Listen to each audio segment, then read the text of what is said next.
Well, those are some pretty profound words to live by, right? Imagine staring down your reflection each dawn and posing the age-old question, if this were my final day on Earth, would I be content with my plans? And if your inner voice screams no louder than a rock concert for too many consecutive mornings, that, my friends, is your cue for a life edit. We're all on a one-way trip with the same final stop, no detours, no extensions, and that's a universal truth we can't dodge. But hey, don't let that thought dampen your spirit. Instead, let it liberate you. It's a paradox, but embracing the inevitability of death might just be your ticket to truly living. Toss aside the weighty backpack of external expectations, societal norms, and the paralyzing fear of public flubs. They're not worth the shoulder ache. When you're au naturel in the cosmic sense, nothing's stopping you from chasing what sets your heart ablaze. Let me get this straight. We're not advocating a hedonistic, tomorrow never comes lifestyle here. But there's a core truth in acknowledging our mortality. It's about making conscious, meaningful choices because, in the grand timeline, our moments are as fleeting as shooting stars. Now, while we're alluding to the sky, let's not forget, every once in a while, life can throw a curveball so fast it feels like a meteorite to the cranium. When that happens, hold onto your gumption like it's the last lifeboat on the Titanic. Get back up, dust off, and remember why you embarked on this journey in the first place: love for what you do. Let's dissect that a bit. Work's not just some 9-to-5 filler, it's a giant slice of your life pie. To feel truly fulfilled, you've got to match your vocation to your passion like the perfect pair of socks. And trust me, when you discover what ignites that fire in your belly, you'll know. It's like finding your soulmate.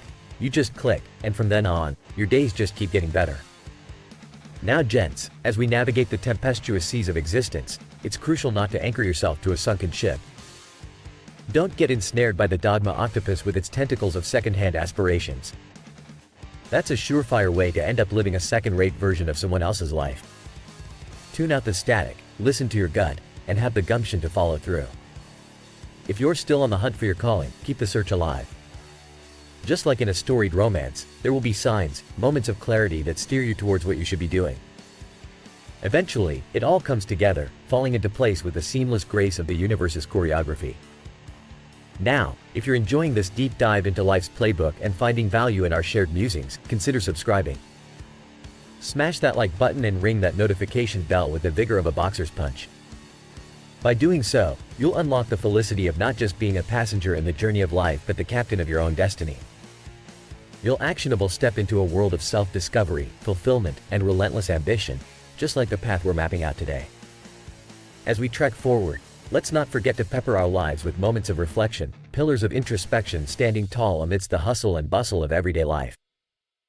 Take these golden nuggets of wisdom and ask yourself the hard questions. What changes will you enact today to move you closer to your true calling? What steps are you going to galvanize into action?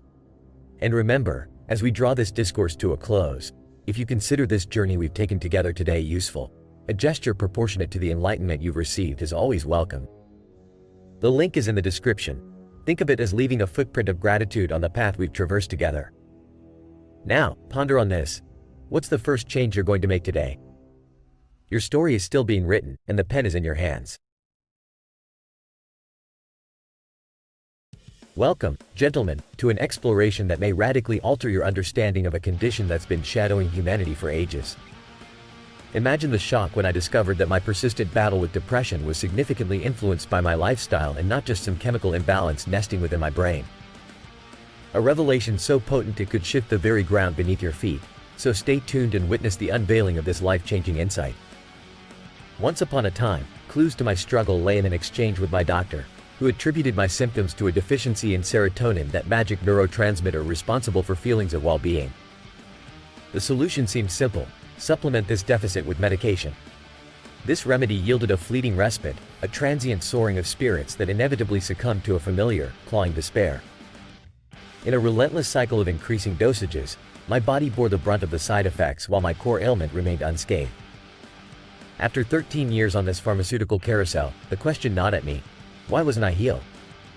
Moreover, why were scores of others waiting in this same murky pool of despondency? With every year that ticked by, the shadow of depression broadened across the Western world. My initial deduction was straightforward, albeit harsh: I simply needed to toughen up.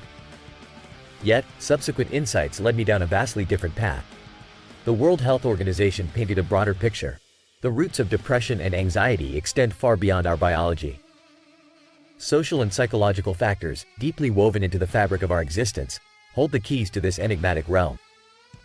Through extensive conversations with leading experts, such as Professor John Cacioppo, I learned that loneliness doesn't just tug at our heartstrings, it thrashes our entire being, triggering a stress response on par with a physical assault.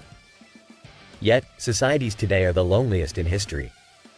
Can we really thrive as islands when our very being is designed for community and connection? This realization prompted individuals like Dr. Sam Everington to innovate alternative interventions. He introduced therapeutic groups focused on communal gardening projects. Participants found common ground, quite literally, as they tended the earth together, forging connections and fostering a sense of belonging and agency. Research affirms that such community-focused initiatives can be doubly effective in combating depression as compared to medications alone. It addresses the core issue, our profound disconnection from one another and the natural world. In probing the 9 recognized causes of depression and anxiety, it grows clear that no singular panacea exists. We must weave a narrative that embraces complexity, acknowledging the multifaceted drivers of these conditions. In a society where children spend less time outside than prisoners, we must ask ourselves about the environments and narratives we're fostering and their implications on our mental health. I invite you to ruminate on this. The advent of the internet promised connectivity, yet often delivers a hollow echo of genuine interaction. Social media, with its superficial engagements, can sometimes resemble fast food, for the soul, momentarily appeasing yet ultimately devoid of nutritional value. Reflect upon the universal truth that just as we have physical needs, our psyche craves nourishment too. Meaning, belonging, recognition, and a hopeful horizon are not luxuries but necessities for our well-being. Our modern world excels in marvels, but are we nurturing the psychological sustenance upon which our mental health so depends? Now, gentlemen, I hope this discourse resonates within you. You're intelligent, insightful men, and I'm sure you've gleaned knowledge from our journey today. If this has indeed enriched your perspective, consider the age-old tradition of reciprocation. Feel free to leave a tip if you found value in our discussion. Your support enables us to delve deeper into the wisdom that life has to offer. Before we draw to a close, and you step back into the throes of modern life, dating, personal finance, or your pursuit of wisdom insights, pause and ponder. From what you've learned today, what actions will you infuse into your life?